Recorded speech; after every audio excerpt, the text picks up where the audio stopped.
You know, I always wondered, did I start using the name John Smith because it's a common name? Or did John Smith become a common name because I've been using it so long? Hello and welcome back to the Doctor Who Marathon. I'm your host McEdam, and today we're going to be talking about the Doctor Who fan audio. Yes, we're going to be talking about a fan-made audio drama, Exhausted Supplies, written by Luke Oliver, which he put on his YouTube channel, and is known as a combination, a multi-doctor story featuring the 12th Doctor and the Ninth Doctor, played by impressionists. Now, I know there's a lot of audio dramas featuring the 12th Doctor in fan-made audio dramas. He was a very popular Doctor to get his voice, his mannerism. Peter Capaldi just had a very unique way of saying things in his thick Scottish accent. So it made it right for material for people to make. However, most of them are not that noteworthy. But there was a clear love and a clear passion in this, and also as well the idea of teaming up these particular doctors, the more straight-faced doctors of all the revived era doctors. I can't remember if this came out before or after the announcement of Jodie Whittaker. However, it was in that time when Peter Capaldi's fandom was at its strongest, I would say. And it's a very, it's a two-parter. It's on YouTube. You can watch freely. Like, after this, I highly recommend it. It is a pretty good, pretty decent adventure. And this is just basically my opinion on it. So I won't go into the details of the narrative as much, or at least I'll try not to. I do these rambling on off the top of my head, mainly because you can go and watch them. You can go and listen to them. Now, one of the great things about this audio drama, in my opinion, which comes off right off the bat, is its production value. There's different styles on how fans make audio dramas, whether it's an audio book where they get different casters to read different parts or different sections of the novel. Some might do it as like a table read through, as we will see in later episodes in the Doctor Who marathon videos. But here they've gone full Big Finish with a score, with the sound effects. They even have their own original version of the Doctor Who theme song, which is much more in style of the 1980s. Not really a particular version of the 1980s theme song, just rather it has a very funky 80s aesthetic to the theme song. But it has a gorgeous score, which does sample the tracks of Murray Gold's The Doctor's Theme from Series 1 and Series 2, and as well as Am I a Good Man from the Series 8, 9 and 10 soundtracks, respectively. This is a great way of actually adding a much more flavour of those Doctors in these stories, in this story, as we can easily picture these incarnations when we hear the Doctor's theme. I just want to point out that as I'm recording this, I haven't seen the Ninth Doctor audio dramas, but I do know that they gave him a new theme song in those stories, and I'm worried that because this, you got to use the Murray Gold music because it was a fan made, it didn't really bother. It didn't want to try to be professional, so it didn't bother getting permission and stuff. But the Big Finish dramas would completely make their entire new themes if they didn't get the respective composer in. So that's just really strange. So I feel like this actually might be even more aesthetic, even more pleasurable for a fan to listen to, than if it was actually produced by an actual official studio that makes the Doctor Who audio dramas. That's just really weird. Now, it's a multi-Doctor story, and though I have put it in the 12th Doctor section in the video, mainly because he is the latest incarnation of the two Doctors, the story gives them an equal amount of screen time. And you might be disappointed into knowing that they only meet up in part 2. It's a two-parter, if I can't remember if I mentioned that. And the interaction is really brief.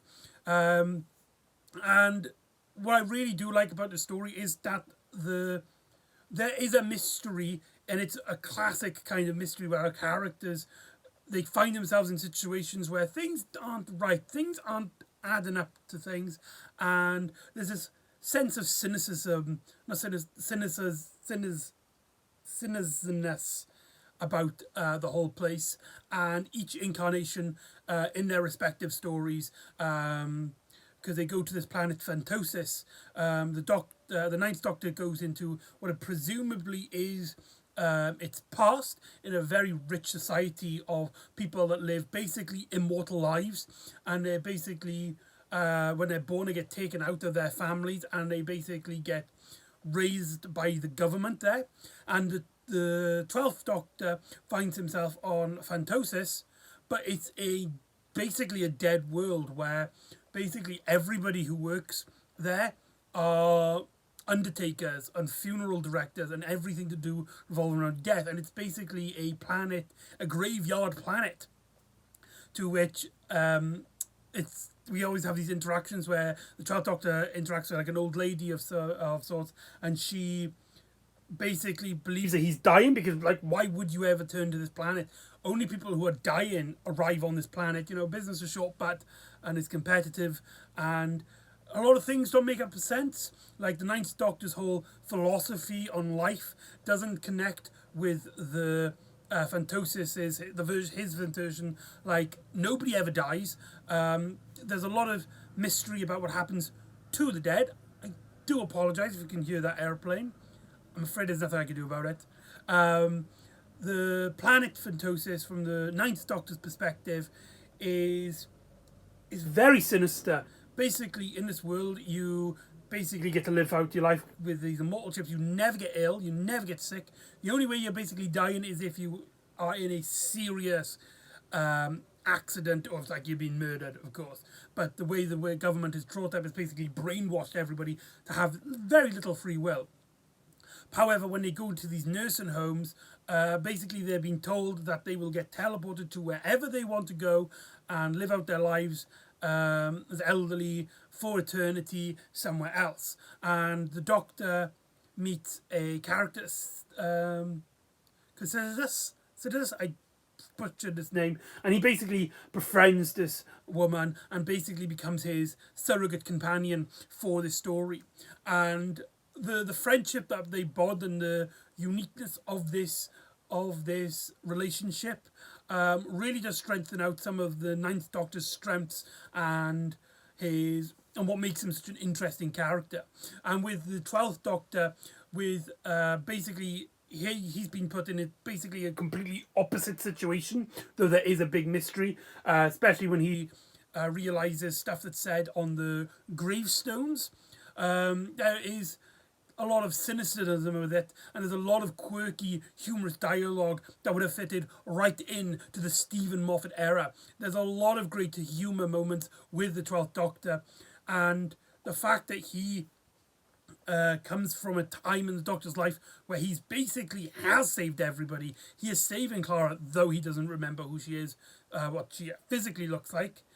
Though the ending of Hellbent might have given it away, because he saw that painting. That's beside the point. And he also saved everybody on Gallifrey after the events of Day of the Doctor, and that puts him in a very different position from the Ninth Doctor, and we see these parallels, and the story does a great job. Luke Oliver, I don't know if he's done anything professional, but you could not tell if he was an amateur going by the story.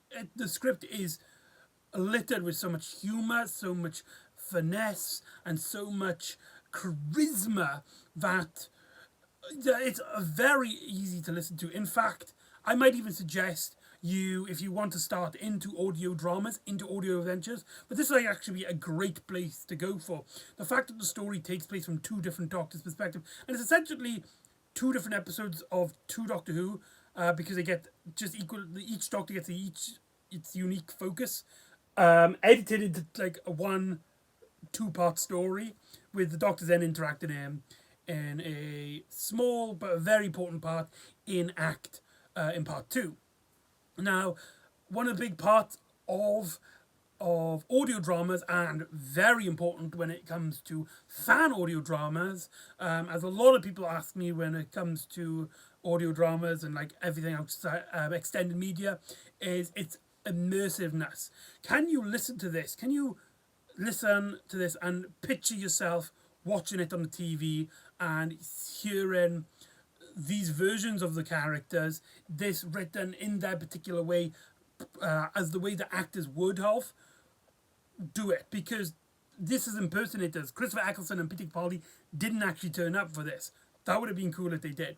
Let's start with the Ninth Doctor. The Ninth Doctor is played by Petey Walsh, and he does a great job. I think you can hear that it's not Christopher Eccleston, but he gets his mannerisms, he gets his quirks, he gets that northern accent very well, and he really knows how to hit the dramatic moments. And you know, he is somebody who is known for his Ninth Doctor impressions. He has played the Ninth Doctor in other fan audio productions, and he is a big name, especially with Christopher Eccleston impersonations.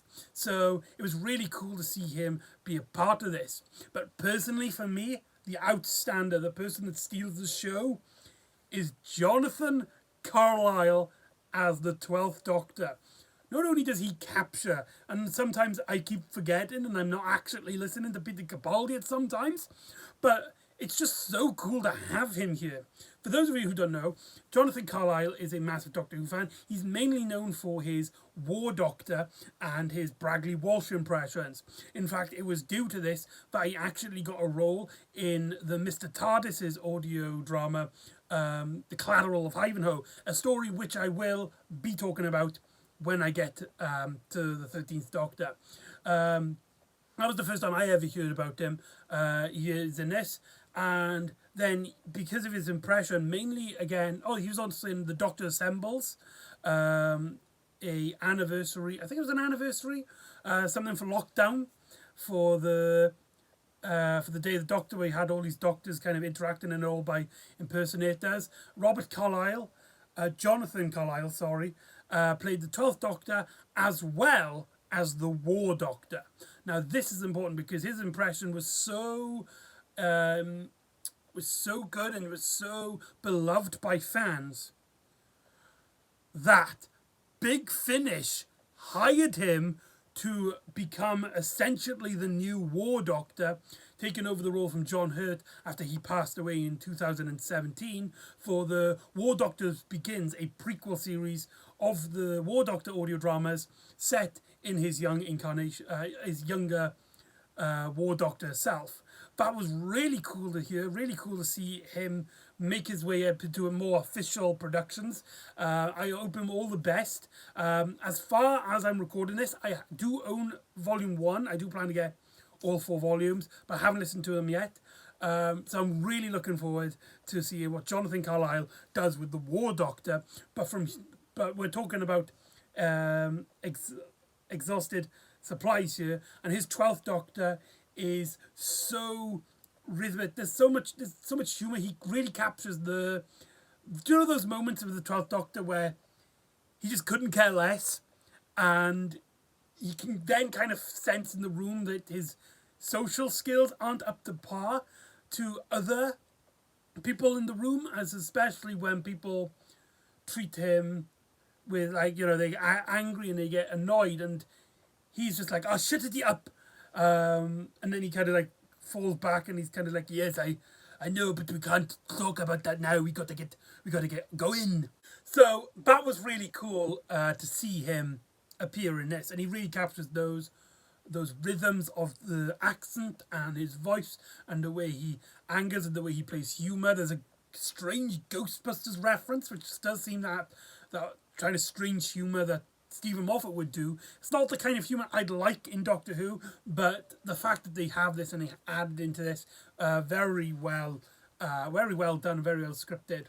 So that the 12th Doctor is really up to par. The only thing that really takes me out of it is that it did have its own Doctor Who theme. Don't get me wrong, a great rendition, and I understand why they did it. But to get into the more submersive, to picture myself right, I am listening to a Doctor Who production and trying to get myself not to think of this as a fan production. I think it would have helped if we had the 12th Doctor's theme in it. But that's more of a personal taste of matters than anything else. So that's not important. Now, I think I've gone on and on about this long enough. This is probably short because I'm not really going inscriptive about the story. I really want to just recommend this. And it's free. You have no excuse not to listen to it. And I highly recommend it, especially if you haven't listened to audio dramas before. This, I think, might be a really great gateway. Multi-Doctor stories, especially like the Now Out of Time with David Tennant and Tom Baker, seem to be some of the best to get into audio dramas, mainly because of two doctors, and they get to interact with each other, and they get to have a lot of those banty dialogues that a lot of people like, and their voices are much more recognisable compared to most characters in the Doctor Who canon, if we're going to be honest. So, yeah, highly recommended by me, and yeah, just go watch it, go listen to it, enjoy, and if this is your first time going into audio dramas, good luck to you. I think you'll have a blast. Highly recommended from me. So anyway, that exhausted supplies. So join me next time where we will meet a new bunch of heroes as Cohill School. Is this called a university or college? I can't remember. They basically get the adventure of their lifetime. So join me next time for the first episode of Class with, for tonight, we might die. And I'll see you next time on the Doctor Who Marathon. Ta-da.